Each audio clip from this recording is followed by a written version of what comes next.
Welcome back, face makers. Today we're going to talk about small molds.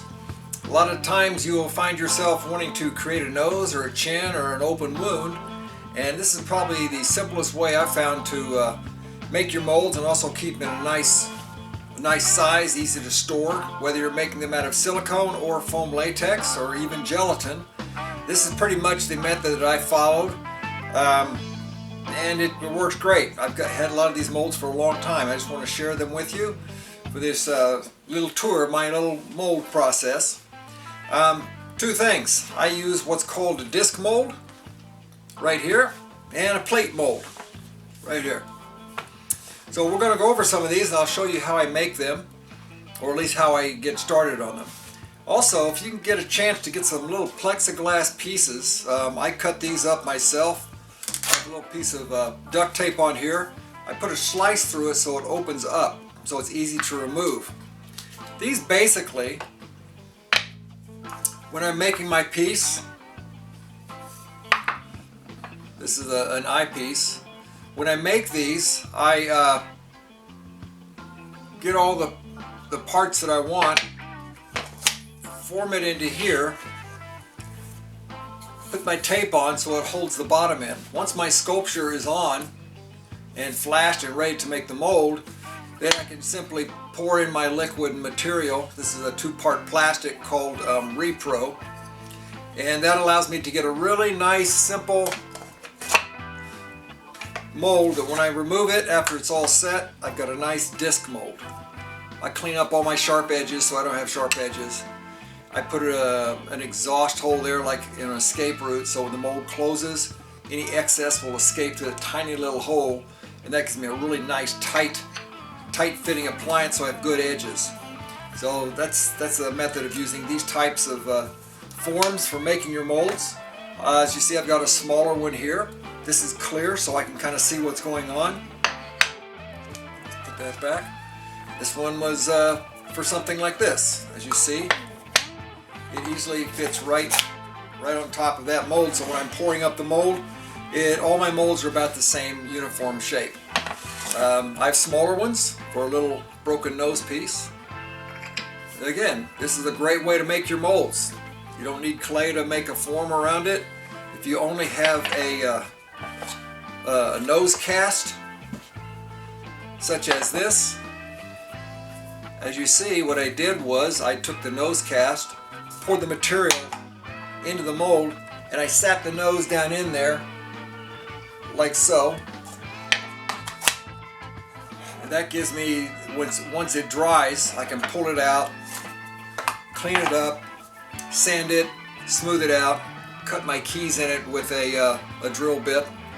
So then when I make my sculpture, I can then pour my final molding material right on top of it, and it's all held together in this cylinder right here. So that's a good way to make really good molds that stack up. They're easy to store. You know, I have a whole storage in the back. All these guys just stack up. You can label what they are, put registration marks on them right here, where to open it. As you see, I've got two arrows right there, which means this mold is supposed to open like so. So you can make those little notes on it. Now, another kind of mold we use is, of course, like I mentioned before, is the plate mold. This is basically a plate that I made up with keys on it. I sculpt my wounds on here, and then I put a little wool around everything here, and I pour the top piece. This is a big old wound. So this whole mold goes together, and it stacks and stores really nice. Also, here's a large version of the same type of mold, miscellaneous open wounds. This again, I have a nice mold. I actually have a silicone master so I can reproduce these and do a whole bunch of different wounds and stuff. As you see, I've got this mold here. And when it's time to cast it up, I spray on my liquid plastic, my baldies, pour my silicone in, and put the top on, clamp it, and I'm ready to go. Any excess escapes through the little vent holes right here, which is There's one underneath each prosthetic. That allows any excess silicone to escape and gives me a really nice tight fit. So let's see how this thing goes together. I usually have these things marked. There we go.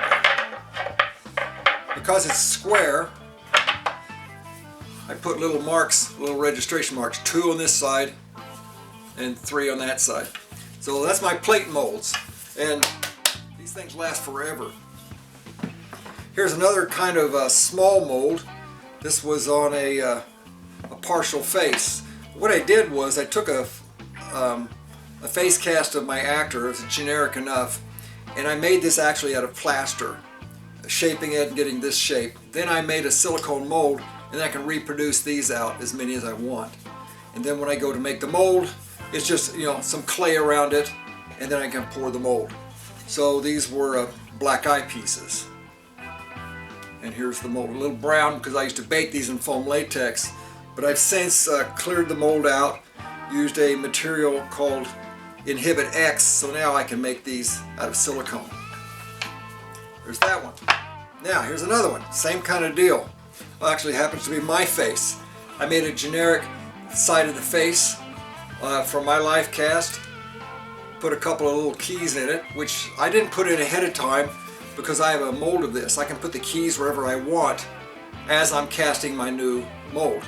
So this comes out of the mold, out of the silicone master mold, just like this. As you see, it's a hard plastic material. This again is Repro. I put some epoxy in the back so it's nice and light and sturdy and strong. I sculpt my prosthetic on this, put clay around it, cast my piece, and then again I've got a nice mold with a flat bottom on it, so these can stack and store. I even have marks there where to put my clamps when I pinch this thing together to put the proper amount of pressure everywhere that I want on the mold itself. And now if you have a big piece that you want to, you know, a big section of the head and you don't have a cylinder to go around it, that's where this material comes in. It's just a rubber edging material you get from like a building supply, and I'll run that around something, and using these little clips, little pincher clips, I'll pinch it shut around something, and that gives me a form to cast up my base or my mold in. Just make sure you Vaseline the inside of this, and that gives you a kind of a flexible shape to cast your molds in. So hope that helps you in kind of figuring out how you want to use forms to make really clean, storable molds, and hope it comes in handy for you, because that's the way we do it in the Face Maker Factory. We'll talk to you next time.